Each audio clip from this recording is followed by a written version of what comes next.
राम राम दोस्तों, आज की वीडियो में हम आपको एक नई अपडेट देंगे। दोस्तों, किसी भी शहर में आप रहते हैं या उत्तर प्रदेश में रहते हैं या किसी भी राज्य में रह रहे हैं, तो आजकल आपने देखा होगा कि डेवलपमेंट अथॉरिटी या प्रशासन की तरफ से काफ़ी सख्ती की जा रही है और उनसे वो कह रही है कि अवैध कॉलोनियों में आप प्लॉट या मकान न खरीदें।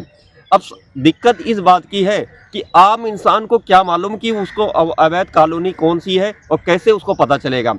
सबसे बड़ी मुश्किल तो ये आ रही है कि अगर वो कहीं संबंधित डेवलपमेंट अथॉरिटी में पता करने जाता है तो वहाँ से उसको कहता है कि कोई दिक्कत नहीं, आप वहाँ जाके खरीदो।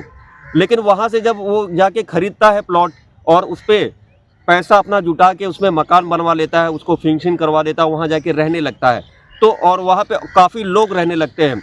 और जो सरकारी जो संस्थाएं हैं जैसे कि रजिस्ट्री ऑफिस और इसके अलावा तहसील से और इसके अलावा दोस्तों जो बैंक, जो सरकारी बैंक और प्राइवेट बैंक वहाँ पे फाइनेंस भी कर रहा है।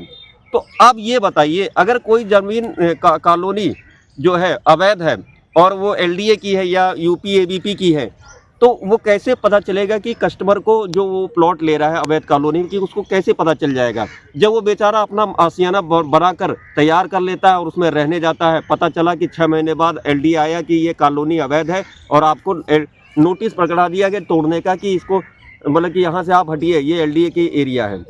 तो अब ये बताइए, तो कहीं ना कहीं इसमें इन संस्थाओं की भी गलती है, जो सरकारी बैंक और प्राइवेट बैंक जो लोन कर रहे हैं उनकी भी गलती है। और इसी की वजह से कोई ऐसा सिस्टम नहीं बन पा रहा है कि जो उपभोक्ता का लाखों रुपया और करोड़ों रुपया जो है लोग इसमें फंस रहे हैं और उनका पैसा बर्बाद हो रहा है।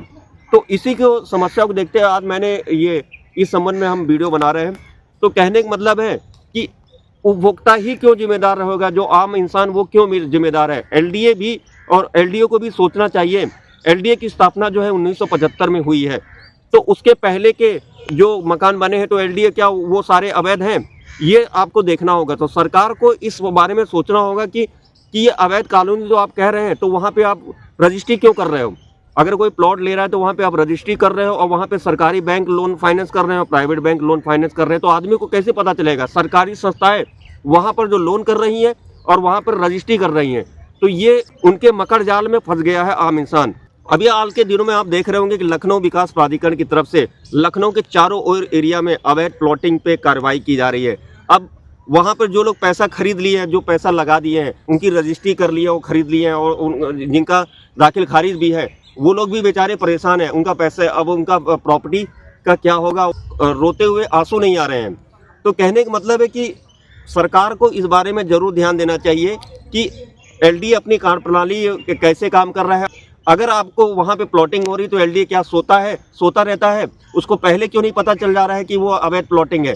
जब हज़ारों लोग उसमें फंस जा रहे हैं, लाखों लोग उसमें फंस जा रहे हैं उस अवैध प्लॉट कॉलोनी के प्लॉट को खरीदने के लिए, और रजिस्ट्री ऑफिस से उसकी रजिस्ट्री हो जा रही है और सरकारी बैंक उसमें फाइनेंस कर दे रहे हैं, प्राइवेट बैंक उसमें फाइनेंस कर दे रहे हैं। तो सरकारी बैंक में जो लोग फाइनेंस कर रहे हैं और प्राइवेट बैंक जो फाइनेंस करते हैं, वो लोग उसके लीगल चेक करवाते हैं, उसकी बाकायदा फीस लेते हैं। और लीगल में यही सब चेक होता है कि प्रॉपर्टी किसकी है। तो लीगलिटी में क्या चेक हो रहा है कि वो बैंक वाले ये नहीं पता कर पा रहे हैं कि ये प्रॉपर्टी एलडीए की है, ये प्रॉपर्टी उत्तर प्रदेश आवास विकास परिषद की है, ये प्रॉपर्टी जो सरकारी ज़मीन है। तो जब सरकारी बैंक जो लीगल फीस ले रहे हैं लीगलिटी चेक करने के लिए, जिनका काम होता है फीस में यही पता करना, जब वो नहीं पता करके बता पा रहे हैं, वो क्लियरेंस दे रहे हैं कि ज़मीन पाक साफ है, इसके बाद भी एलडीए या उत्तर प्रदेश आवास विकास परिषद या इसके अलावा कोई भी किसी भी शहर में जो डेवलपमेंट अथॉरिटी जाके अपनी नोटिस लगा दे रहा है कि ये कॉलोनी अवैध है, तो सरकार को इस बारे में सोचना चाहिए, क्योंकि आम जनता इससे बहुत परेशान हो चुकी है। आम जनता और डेवलपमेंट अथॉरिटी की सबसे बड़ी दिक्कत ये है कि उसके प्लॉट 50 लाख, 60 लाख, 70 लाख के बिक रहे हैं। तो एक आम इंसान जो 15-20 हज़ार सैलरी पा रहा है वो अपना आवास कैसे बना सकेगा? सरकार को इस बारे में ज़रूर सोचना चाहिए। इससे जनता में काफ़ी रोष भी है। तो अगर आप केवल अपर लोगों के लिए काम करेंगे तो नीचे वाले कैसे जिएंगे? तो उनके बारे में भी सरकार को सोचना चाहिए। जो ये मकर जाल बना है, सिस्टम बना है, जो क्लाइंट फंस रहे हैं इसके बारे में, तो सरकार को एक ऐसा पारदर्शिता वाला व्यवस्था करनी चाहिए ताकि लोग इसमें फंसे ना, और जो संबंधित अधिकारी जिम्मेदार है उनके ऊपर भी एक्शन लिया जाए। अगर वो उपभोक्ता परेशान है तो वो संबंधित अधिकारी के ऊपर भी उसको भी बर्खास्त किया जाए जो ऐसा होने दे रहे हैं और लोगों का पैसा उसमें डूब रहा है। तो तो दोस्तों बस यही थी, एक व्यथा थी, आज मैंने अपनी वीडियो के माध्यम से आपको कही है। तो आज की ये वीडियो कैसी लगी कमेंट बॉक्स में लिखिएगा।